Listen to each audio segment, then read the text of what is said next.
maaleykum salaam Babacar di nuyu mboolem ñi ànd ak rajo Futur Média xibaar yi ñu doore kook manifestation bu rëy ci mbedd Ndakaaru yu niki tey ji ci ngoon lu ëpp fanweeri kuréel ñoom ñooy wàcc ci mbedd mi benn ngir ñaawlu wala boog sàkku ci ne nañu bàyyi Guy Marius Sagna ak i ñoñam ñaar ngir ñaawlu yokkute njëgu courant bi collectif bi ñu duppee ñoo lank ñoo bañ sàkku ci askan wépp ngir ñu ñëw teewee manifester googule Senelec ak coono gi mu nekkee ci jamono ji kër ga mel ni amatuli koppar moo ne day jëwrin gi ñu dénk mbirum énergie ak pétrole dafa newoon jubanti na kër ga ci bu mu koy jiite ci geneen wàll nag waa Y'en a marre ne maar nañu ci mbir mi ba tax ñuy sàkku ñu tekki ndombol tànk ki jiite Senelec ci jamono ji njiitu réew mi ak coow li ci fan yi ci ne ndax mën na am ñetteeli mandaam déet waa COS M23 ne loolee xel nanguwu ko ba tax na ñuy sàkku ñu càmbaraat sarti réew mi su ko defee ñu lijjanti mbir mi mu jeex benn yoon comme ça kenn dootu fi wax waxi ñetteelu mandat assemblée nationale ak coow la fa woon démb député ya daanaka kenn mayul sa morom dara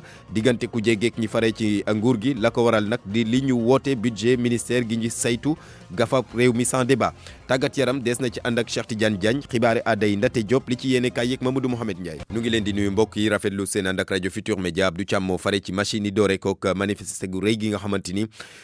daanu ko amal ci mbedd Ndakaaru yu niki tey ji ci ngoon lu ëpp wala boog fanweeri organisation ak ñett yoo xamante ni ñoo bokk ci collectif bi ñu duppee ñoo lank ñoo bañ ñoom ñooy wàcc ci mbedd mi niki tey ji ci ngoon bëgg rek ñu bàyyi Guy Marius Sagna ak ay ñoñam waaye it ñaawlu yokkute gi ñu namm wala boog yokkute gi ñeel njëgu courant bi ci wàllu woowu nag sax ki nga xamante ni moo di Malal Talla di Fou Malade di sàkku ci ne nañu tekki ndombol tànk ki jiite Senelec ci jamono ji di Pape Mademba Bitèye moo ne day kam fa wuutu di ministre gi yore wàllu énergie bi ak pétrole bi dafa ne woon lijjante kër ga ca ba mu koy jiite waaye loolu dafa mel ni duggul ci noppu Malal Talla li mu bëgg mooy Pape Mademba Bitèye bàyyeekoo wala boog jóge ca bopp Senelec ñu teewlu ko ay kàddoom mu ngi ko yëkkati démb ci bi ñuy amal benn ndaje bu ñu doon duppee pencum Sonatel Malal Talla ci micro Ndongo Ka bu fekkee ñor na askan wi parce que courant bi coupé luñ ko Malal coupé luñ ko Ali yokkuñu ko pour Madiang yokkuñu ko pour Mademba askan wi lañ ko yokkal ñun nag bu ñu beddee ko bu ñu jëlee décision bokk ci ñi nga xamante ne dañuy woote pour ñaxtu pour jooy li nga xamante ne du yoon parce que courant mënuñu koo wàññi après wëlbatiku yokkal ñu ko li ñu war a def ñun en tant que xëy na ñu bokk ci ay mouvement wala en tant que ay leader d'opinion li ñu war moom mooy woo nit ñi ne leen yokk nañ courant bi solution bi yéen la yéen ci pexe yenn askan wi ay ca loolu kese moo ci sunu wareef keroog bi ñoom Guy Marius Sagna di dem ca palais ba di marche juróom-ñaar la ñu woon xaw ma juróom-ñett mais léegi adduna bi yëpp yëg na ko symbole bi mooy dem ba ca palais ba action dafay symbolique et puis journalistes yi nañu bàyyi di wax nit ñi ñu ngi fa woon ak newuñu fa da ngeen di xool soloy xeex bi moo ëpp solo trop ñun li ëpp solo pour ñun mooy li ñuy ñaxtu yegg ci nopp askan wi ñun li ñu tax a jóg mooy courant mosu leen ñu dégg ñu jóg ne dàq leen policier Ndiaye wala dàq leen policier Diop ñoom bu ñuy dàq ñu dàq ñu yokk courant bi policier bi deful dara. kaddu yi Malal Talla Fou Malade geneen ak kuréel di COS M23 moom it bokk ci collectif bi ñu duppee ñoo lank ñoo bañ ñoom leenu bëgg moo di ñu càmbar yorinu kër ga di Senelec maanaam audité ko ci geneen wàll nag ci coow li nga xamante ni moo wundu ñetteelu mandat Macky Sall nee nañu waa COS M23 nee nañu daal bu ñu sañoon ñu càmbaraat li nga xamante ni moo di sarti réew mi su ko defee waxtaan bi mën a wax ji mën a jeex benn yoon kenn dootu fi waxu ñetteelu mandat Abdoulaye Diop ma nga woon ci seen ndaje gi ñu seqoon ak taskatu xibaar yi démb. ñu xoolaat cartu réew mi ci article 27 loolee di sàkkute fu COS M23 suñu sukkandikoo ci organisation bi loolee rek moo yoon bi ñu mën a aw ngir rek tëj coowal ñetteelu mandat bu njiitu réew mi Abdourahmane Sow mooy coordonnateur bu COS M23. jàpp nañu que ce débat n'est pas prématuré dañuy exiger à ce que opposition bi comme le président de la République ñu régler question mandat bi réviser la constitution def disposition transitoire yokku ko ci biir constitution bi ne mandat en cours bu 7 ans bii passé ci wàññi bi la bokk le président de la République mi ngi ci deuxième mandat. ci yokkuteeg njëgu courant bi organisation bi di sàkku ñu càmbar yore nëpp directeur Senelec ba woon di Makhtar Cissé. Makhtar Cissé moomu ak sa gestion nañ ko rappeler defal ko audit xool nan la ko gérer comme que nee na ils étaient en bonne santé financière lan moo xew ba ñuy am jékki-jékki am déficit boo xam ne kenn attanu ko jëluñu wàññi seen i salaire wàññiwuñu seen fonds politique bu assemblée nationale yokk nañ seen budget wu au conseil des collectivités territoriales yokk nañ ko président de la République mi ngi ak fonds politique am. ca beneen wàll ba COS M23 di ñaaw ñaawlu rek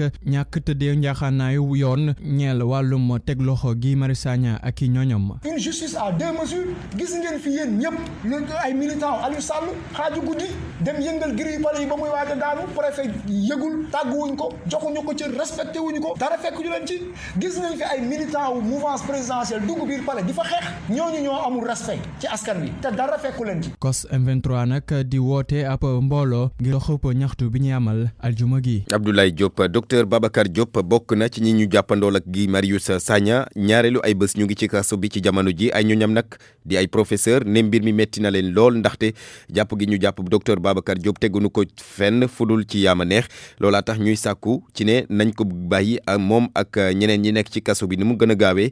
ñoom sax nee ñu daañu dem bokk ci manifester gi ci àjjuma ji umu jegaan ñoo génne docteur Babacar Diop ci kaso bi ca na mu gën a gaawee ay xaritam ak i ñoñam kafuñu ci benn yoon Ousmane Ndiaye di kenn si ñoom. dañu waroon a jël ma raaya jox ko ngir sargal ko ngir taatagal ko ngir taxaw goo xam ne yàgg na ko taxawal Sénégal ñu jël ko tëj ko ci kaso bi ñu ne nag ñoom ñoo ko tëj ci kaso bi ñi ko tëj ci kaso bi ñi ngi leen di artu te ñi ngi wax lii ci seede askanu Sénégal ak seede àdduna bi Babacar Diop bu muy génn këram di dem ba ñoom ñu koy jàpp di ko dugal ci kaso dafa nekkoon en bonne santé wér di dox dara jotu ko nañ ko gaaw génne ci kaso bi te buñ koy génne wér gi mu dugaale ci kaso bi dañoo bëgg mu génne wér googu noonu. ni moom nag ñoom itam fas nañu jug taxaw temb ngir xeex yokkum teewum courant bi ba tax ñuy xamle ni daañu ànd ak collectif ñoo lànk ci doxum ñaxtu bi ñuy amal ci àjjuma ji. na ñëpp ñëw ngir wan nguur gi que ne ñoom Babacar Diop Guy Marius Sagna ak ña ca des la ñu doon xeex ñun aussi moom la ñuy xeex la ñu doon wax mooy suñu wax que ànduñu ñoo lànk ñoo bañ duñu nangu courant bi ñu koy yokk tey wala ñu koy yokk suba ñoo lànk ñoo bañ duñu nangu liberté yi nga xam ne ni ko xamee woon Sénégal ba ñu nawloo dëkk boo xam ne ni dafa am démocratie loolu tey Macky Sall naxasal ko duñu ko nangu tey duñu ko nangu ëllëg. bu ñu sukkandikoo ci Fadel Barro nag du ab kuréel politique wala leneen lu ni mel sax waaye rek ay xarit yu am kóllëre fas yéene taxaw seen naataango dem na sax ba di ci xamle ni ñenn ci ñoom ñi ngi ci mouvance présidentielle bi. mu jegaan ñaa ñooñu Guy Marius Sagna docteur Babacar Diop ak ñeneen li tax ñu téye leen moo di manifestation gi ñu doon amal ca buntu pale ñaawlu yokkute njëgu courant bi ki koy toppatoo fii di waa Sénélec kër googu nag bés bu yàlla sàkk ak i problème am société bi daanaka mel ni lu amatuli koppar moo ne day ki nekk jëwrin gi ñu denk wàllum énergie ak pétrole nekkoon fa njiit la moom dafa newoon lijjanti woon na kër coonooy kër ga laata muy dem waaye nag mbir mi mel ni lu tàgga tembe ñu àndi ceeg Makumba Bey. Guy Marius Sagna Babacar Diop ak ñi ñu àndal waruñoo tëdd ci kaso bi ndax li ñu manifester ci buntu pale ba ndax courant bi ñu yokk lu kenn munta nangu la ndax ba Macky Sall faluwaatee ba léegi mi ngi yokk rek yokk na ciment bi yokk essence bi ak yeneen yu ndaw ndawaan ci suuf ci gouvernement boo xam ne dañoo mës a wax ni bañ faloo ba léegi benn njëg yokkuwul yokku njëg cim réew nag fu mu doon ci àdduna bi xol bu jeex lay jur ak mer gannaaw loolu ki fi nekkoon directeur généralu Sénélec mujj jàll nekk seen ministre de tutelle dafa mas a gëmloo waa réew mi ni fi ñu jëm wàññi lañ fa war a gën a séentu que ni ab yokk ñu mujj bett ñu akub yokk loolu nag day wane ni moom li mu doon wax ci bilan ba mu bàyyi Sénélec amul bilan bi dañ koo naysal ndax bu fekkee yokk courant bi munta ñàkk juróom benn weer rek ginnaaw ba mu jógee foofee moom mooy wane ni kon lam fa wàcc doy na waar tax itam ba ki ko fa wuutu di Pape Mademba Bitèye bi mu ñëwee ni moom dañ koo piégé ndax Sénélec gii bu ko jiitee ëllëg mu toj ci loxoom ñu ni waa ji defaroon na ko doog koo jox xam na lam fa fekk li ciy dollik mooy ñi nga xam ne ñoo doon bàkkoo ni Sénégal dafa jóge ci émeute de l'électricité ba léegi muy jaay courant bitim réew ñoom ñoo dem luyee ji benn barge boo xam ne juróomi at la war a defaat ci réew mi te ba fi mu ne nii luñ ko luyee nanguwuñ koo wax xaalis bi te luyee ji barge moom lañ doon reeteete Karim Wade di ko saboté plan tàkkal yokk bi dina doon gën a neex a wanaasu bu fekkoon ni Makhtar Cissé ci boppam néewul bu kenn nangu ñu ñuy yàpp ndax ñun ñi fi dàq jàng ñoo dem ba xam ne lii mënut a ñàkk ñoom ñi fi dàq jàng ñoo ñu sol fi mu ne nii ci kan moo xam ne xamuñu nu ñuy def ba génnati ci yokk gi nag di li mënutoon a ñàkk gannaaw ba FMI demee ba xam ni réew mi itam koom mi ni mu demee muccul ayib sénégalais yi dañoo yaakaaroon ni jafe-jafe Sénélec jeex na mi ngi ci seen ginnaaw ni ki waxi ñetteelu mandat waaye loolu yëpp moo ñu dabaat fi mu ne nii di loo xam ni réccu ko képp les ci man waaye lii lépp nag ñu bëri teeloon nañoo dànkaafu ni bu sef neexul seppali du neex. waaw muy lu wér Makumba Bey assemblée nationale doon la ne ko junj ci bopp xibaar yi coow la fa am démb ay député yu nga xamante ni daanaka mayante wuñu dara diggante ku jégeek ñi fare ci nguur gi li ko waral nag di li ñu voté budget ministère gi saytu gafak réew mi maanaam koppar yeeg yeneen yu ko demee voté ko sans débat loolu nag doon lu métti ñenn ñi ci député Seydou Nourou Ba. coow lu rëy diggante député majorité ak opposition.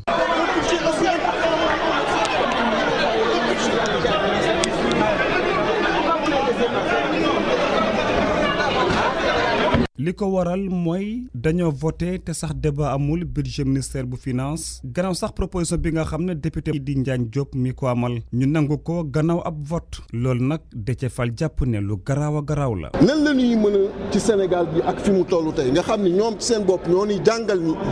yenn intrants agricoles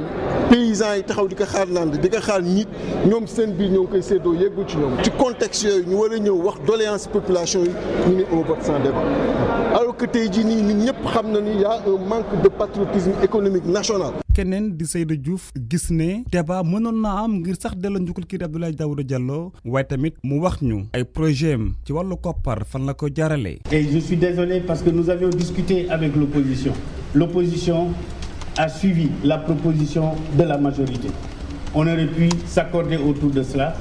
Mais comme je l'ai dit, lorsque une proposition est faite, le président de l'Assemblée nationale est lié par le règlement intérieur. ñu daal di adopté loi de finances 2020 budget bi nag mu ngi toll ci $9 milliards ak ñaari téeméer ak fukk ak juróom ci suñuy koppar mu nekkoon daaw $9 milliards ak juróom-ñett fukk ak benn kon yokku na lu toll ci téeméer ak fanweeri milliards ak ñett ci suñuy koppar. RFM rajo askan wi. wéy ci xibaar yi gannaaw ba fukki simili ak ñaar bootoo ci juróom-ñetti waxtu wax ci campagne njaayum gerte gi ak kaddu yi nga xamante ni mu ngi tukkee ci béykat ya nekk ci bassin arachidier ñoom nag ñu ngi tuumal waa contrôle économique ni daal dafa mel ni dañuy beddi waa Sonacos la tax ñu wax ko moo di leetar yi nga xamante ni daal dañ koy joxe di ko jox woto yi war a dem jëli gerte gi ñoom béykat yooyu ne opérateur bu amul leetar yooyu daal bu ye boo xam ne daal dana am ay amende yu ñu teg sa kaw loolu nag kii di secrétaire général bi daal jàpp ne loolu du dëgg du yoon Cheikh Tidiane Cissé ci micro Oumar Ndiaye. li ñu wax rek mooy naqar ak métti lañ gis ci situation bi nga xam ne suñuy membre on nañ ñu ne am na ay camions yoo xam ne ñu ngi leen jàpp ci Kaolack ci contrôle économique te dañ leen amandé xaalis bu bari loolu wax dëgg yàlla mënuñ ko nangu lu tax mënuñ ko nangu mooy camions yi dañ leen laaj ay lettre de voiture yooyu Sonacos rek moo ko mën a joxe mais Sonacos moom mi nga xam ne dégg nga maam gerte gaa ngi sur le terrain ñu koy jaay mais na ko jënd au même prix mais su bëggee ne dafay jënd prix bu nga xam ne dégg nga maam du mën a nekk prix marché bi mais ñun béykat yi duñ fay kaas yu nga xam ne tojuñ ko ñu ngi wax nag ministre de l'agriculture bu mu déglu ñi nga xam ne dégg nga maam dañ koy dugal ci goutte ñun béykat yi am na fu nga xam ne bu ñu fa tolloo dinañ taxaw ñaxtu problème bi pour yëgal ko président de la république Modou Diagne Fada gerte gi mu amoon au niveau dégg nga maam de Kaolack mu jaay ko lépp chinois yi démb ñu dégg muy wax ne alors gerte gi nga xam ne mooy kemb gi aussi jël na ko jaay ko dégg nga maam ay Angleterre donc nekk exportateur comme chinois yi donc na jënd prix comme chinois yi mbala dégg nga maam duñ ko jaay suñu gerte. mu doon noonu kaddu ya Cheikh Tidiane Cissé dem ca Matam nag daanaka coono nga fa rawatina lu ñeel wàllum sécurité bi ndaxte am na fukk ak benn station yoo nga xamante ne moo di station yu ñuy jaayee essence yoo xam ne dañ leen cambriolé ña ko def di ay bande armée yoo nga xamante ni ba léegi daal ñu ngi wër loolu tax ba ñi nga xamante ne ñoom ñoo yëngu ci mbéyum ceeb ne jaaxle nañu ci jamono ji ba noppi di sàkk wëllu jëmee ko ci autorité yi Ali Bandel Niang. ay Samba Boy ñu ngi lottal jamono yi béykat yi fare ci région bu Matam Samba Boy yooyu la nag ay station de pompage la ñuy wutali gudd gu jot di ko cambriolé di sàcc matériel ba fa ne lu ko jëlee câble yu mag a mag ba ci say ay armoire ak yenn xeetu jumtuwaay yi du ñu bàyyi dara ci seen gannaaw waxtu wi ñuy àddoo ci diwaanu Matam jot nañu fi cambriolé fukk ak benn station de pompage li ko jëlee Bakel ba ci région bu Matam waxtu wi nga xam ne nag ñu ngi doon dugg ci campagne bi bu baax a baax béykat yi nelawatuñu ndax dara yëngootu fa Ibrahima ci mooy seen njiit. mën nañu léegi fukk ak benn station de pompage sàcc nañ ko bu nekk bu gën a néew 2 millions lay jar Matam sax moom biig ci guddi lañu dal ci station bi sàcc câble yi d'une valeur de 2 millions et quelques câble c'est câble yu rëy la benn nit mënu ko soulever donc ça veut dire mooy groupe de personnes te mënuñu opérer tant que amuñu oto lii oto ak groupe personne rek moo koy mën a opérer Bakel xam naa ñaari station yu gën a mag ci Bakel bu Kolongal ak bu Mudéri Diaro aussi sàcc nañ ko. waaw mais président xanaa seen station yi amul kaaraange. si am na kaaraange am na ay gardien te gardien yooyu sax man suñu station bu Matam bi heureusement armoire yi kenn laalu ko tey parce que gardien baa ngi foofu pompe yi nag fu ñu nekk dafa xaw a kii surtout ak armoire yi loolu moo tax ñu dem fa sàcc câble yi yëpp et wóor na ma gardien bi même bu jógoon mun nañ ko rey ci guddi gi campagne du am Matam bu continuer nii kenn du béy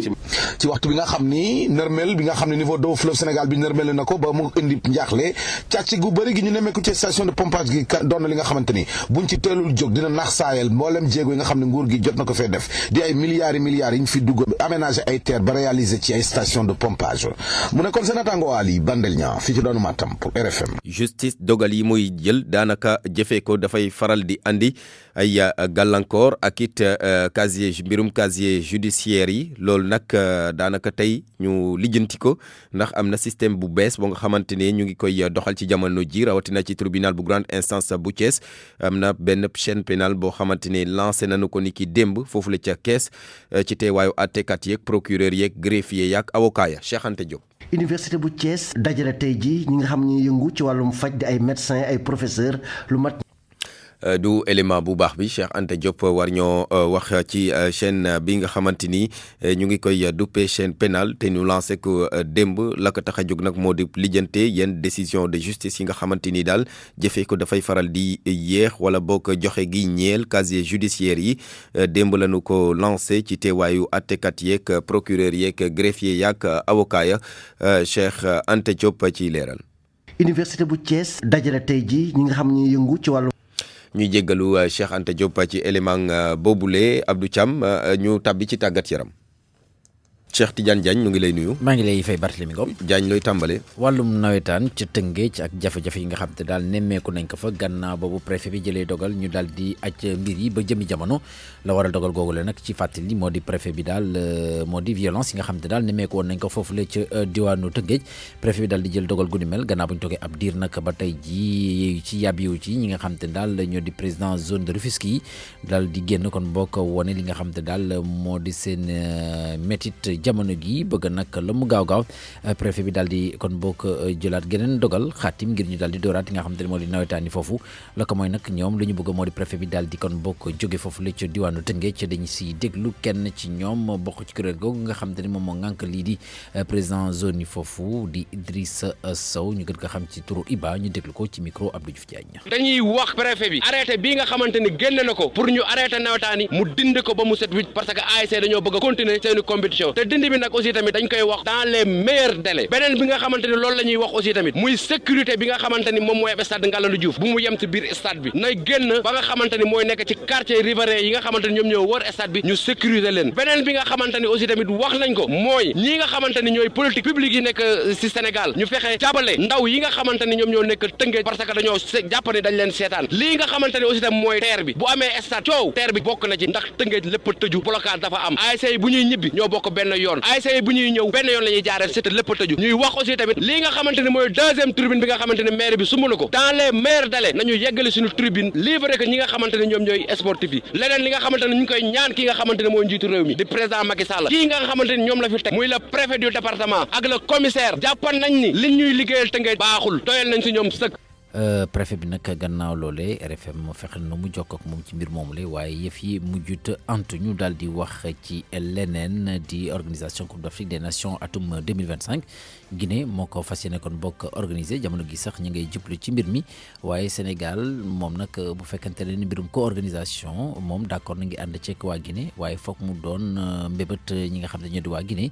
la ko mooy nag kii di maître Augustin Senghor di président fédération sénégalaise bu football ma ngay xam ne ni Guinée war na kaa mën a organiser tamit moom kot moom nag maître Augustin Senghor yéegite yooyu les kaddu ci micro Soda Thiam. ci li ma gis foofu ñu ngi góorgóorlu ci wàllu li nga xam ne mooy dalukaay yi hôtel yi yeeg yooyu ci Conakry mais defe naa tam dinañ ko def tam ci yeneen dëkk yi nga xam ne ñoo war a dalal Coupe d'Afrique en 2025 am nañu stade bu bees bu ñu inauguré boo xam ne stade de Ndongo am na 50 000 places foofu la ñu joué tournoi IFOA U20 bi Sénégal gagné mu nekk stade bu jekk bu baax am fonctionnalité donc defe naa bu ñu continuer si yoon bi te diir bi leen desel doy na 6 ans ci diggante bi dina am ñaari kan bu fekkee ne def nañ ko rythme bu baax dañu mun a mëtal lépp li nga xam ne moo war pour ñu mun organiser kan bi rax ci dolli ñun suñu yéene mooy ñoom ñu mun ko def parce que comme suñu dëkkandoo lañu buñ ko defee day mel ni kan à domicile te Sénégal dina fa am taxawaay bu baax donc loolu daal am nañ yaakaar ne mën nañ ko. après Guinée est-ce que Sénégal mën nañu xaarandi gis mu nekk candidat pour prochaine. waaw wàllu Sénégal li may wax rek c'est que bu doon rek président Macky Sall def na ko mais xam nañu ne moom bi mu commencé di ko xalaat ka fekkoon na mu jébbal organisation ñetti kan yu toppante yi Sénégal tey seen programme yi nekkoon déjà pour tabax ay stade waaye tamit programme bi bees bi nga xam ne li ko waral mooy. ok mi ngi noonu maître Augustin Senghor di président fédération sénégalaise bu football moom nag yëkkite yooyu les kaddu gannaaw ba ñu doon présenté trophées African Best Football Player mi nga xamante ni Sadio Mané lañ ko daal di kon bokk jagleel Sadio Mané di joueur Sénégal nekk ca Liverpool kii di jëriñ yore wàllu tàggat yaram bi di Matar Ba daal dina ko félicité ci mbir moomu la am yaakaar itam Sadio Mané dina daal di jël li nga xamante ne daal moo di ballon d'or bu Afrique jot ngeen si dégg sax lii di compte rendu Soda Thiam ñu daal di wax ci Ligue Europa démb nag la ñu daal di kon bokk jeexal li nga xamante ni moom moo di lii di phase de groupe yi daal nañu xam nag équipe yi nga xamante ñoom ñoo daal di qualifié ci wàllu 8e de finale di FC Séville Sporting Portugal Celtic Glasgow Espagnol Barcelone Braga di doomu Portugal Wolverhampton ak Manchester United bawoo ca Angleterre Alkmaar ñoom itam ñu nga ca Apple Nicosie di waa Grèce Malmo di équipe bu Suède FC Copenhague Danemark lañu daal di nekk FC Bâle itam mi ngi ci Getafe jàpp Linz ASK ñii di waa Cluj di doomu Roumanie Arsenal la Gantoise ak itam équipe yi nga xam te daal dañ leen daal di éliminer ci wàllum Ligue des Champions ñu daal di reversé ci lu jëm ci wàllu Ligue Europa jàppale nag lii di tirage 8e de finale Ligue Europa ba jàpp Ligue des Champions incha allah ni ki semaine gii di ñëw lañ koy daal di amal Barthélémy. jaajëf Cheikh Tidiane Diagne ñaar fukki simili ak ñaar moo boot ci juróom-ñetti waxtu ñu wéy ci xibaar yi dalal Ndate Diop ci xibaar yi ñeel aada. dalee nag jàmm musique ñu koy dooree ak album bu yees bu groupe bi fekk baax ca Tambacounda di groupe Open Mind Squad album bi ñu duppee ko Sénégalo Tamba mu di album boo xam ni lu toll ci fukk ak ñett ci ay titres ñoom ñoo ci nekk ñoom groupe bi nag la ñuy sàkku moom moo di ndimbal rawatina bu war a jóge ci kilifa ya nekk foofa ca Tambacounda. Moussa Oumar Gueye groupe rap bi ñu naan Open Mind Squad dañu daal di génne seen benn EP Sénégalo Tamba Abou Mbow nekk étudiant master 2 anglais ci daara ju kawe ja ca Dakar Université Cheikh Anta Diop moom nag bokk na ci groupe Open Mind Squad. gën maa xamee MBOW Amadou. waaw album bi 13 titres la. thèmes yoo xamante ni ça parle sur le changement am na thèmes yoo xamante ni day wax ci immigration yaay booy am na thèmes yoo xamante ni day wax ci taaru société bi. am na thème yoo xamante ne ça parle de l'amour pour propulser hip hop Tamba au niveau national à travers les cultures urbaines son maamu bi ay instrumental yoo xamante ne local la ay djembé ay flûte.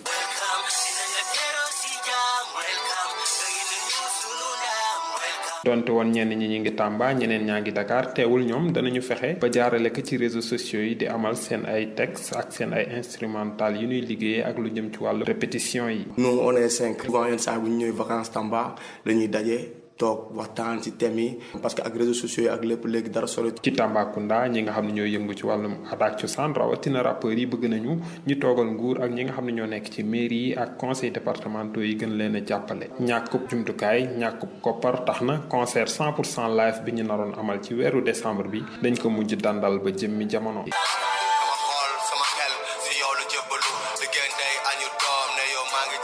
littérature di wàllum bind ak waa édition Maguilène bi nga xam ne Alioune Badara Beye njiital kuréel gi boot bindkatu Sénégal ak El Hadji Kassé di ab taskatu xibaar nekk tamit ministre conseiller ñu dénk ko lépp lu jëm ci wàllu aada ak cosaan ca présidence de la république di présenter maanaam wane seen téere bi di ab recueil de poèmes ñu duppee ko les emblèmes du désir cérémonie de présentation bi fas yéene amee ci benn makkaanu dalluwaay bu nekk fii ci Ndakaaru jageen jëf ci déglu bi fii la ñu yem dig daje samedi ci seen magazine culturel